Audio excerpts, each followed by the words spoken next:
So no hard feelings made me think of when I was really young. I was 21, which was just like 2 years ago. That's not funny. I am young. Just kidding. No, I'm very old at this point. But when I was 21, I was really lovesick and really depressed. I had like failed out of college and moved back to York, which was not good for me. Living in Airville is just there's no kids here. It was bumfuck, and there was no one around.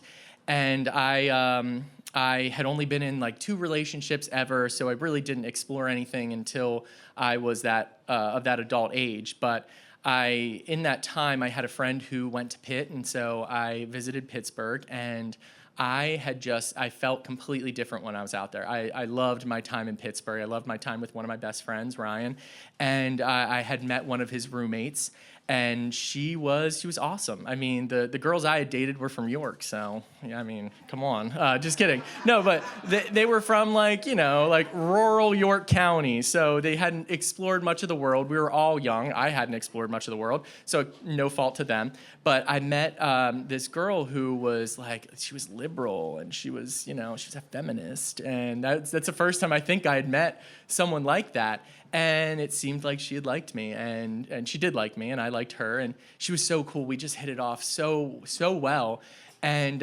eventually we had hooked up, and it was my friend's roommate and like one of his best friends, and so it was really cool. Like I wanted to come back to Pittsburgh all the time, and I was visiting like every other week, driving from York to there just to spend like 2 days. I mean, I would always have a bed to stay in, and we just like hit it off so well that I would look forward to going back to Pittsburgh, and I would text her in between those times, and it was good. I mean, she kind of seemed a little disconnected, but it seems like I fall in love pretty easily back then, maybe now still, but it seemed to be going so well, and so I was coming up all the time, and I had gotten to the point where I'm like, well, I want to see this is what everyone does. They like get into a relationship, and that's what you do.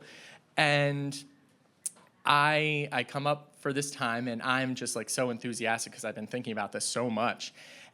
And at this point, like just a side note, which is important, like we hadn't like fully like copulated. I don't know. I mean, like whatever home base. I don't know what the kids say, but we hadn't like done everything, and so that was kind of like just always on the table of like, well, that's the next step in our relationship and all of this and all that. And so I'm ready to like discuss the next level of our relationship, and I'm really enthusiastic to talk about it before the night begins and like the partying of being 21 and in Pitt, like South Oakland, which is a wild campus.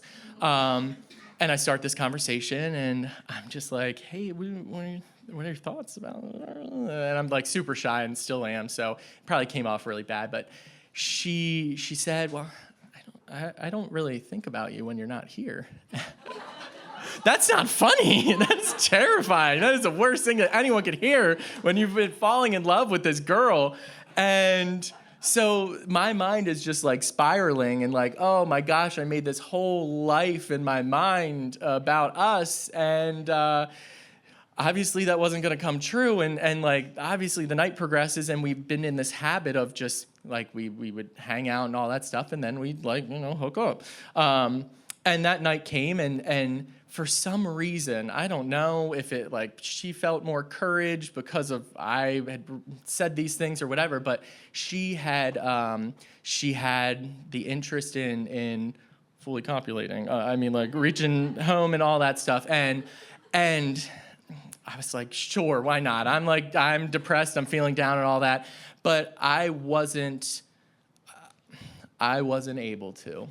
And I think in the midst of her saying, I just really don't think about you, and like just no hard feelings, it just kind of just made sense in the scope of the whole thing.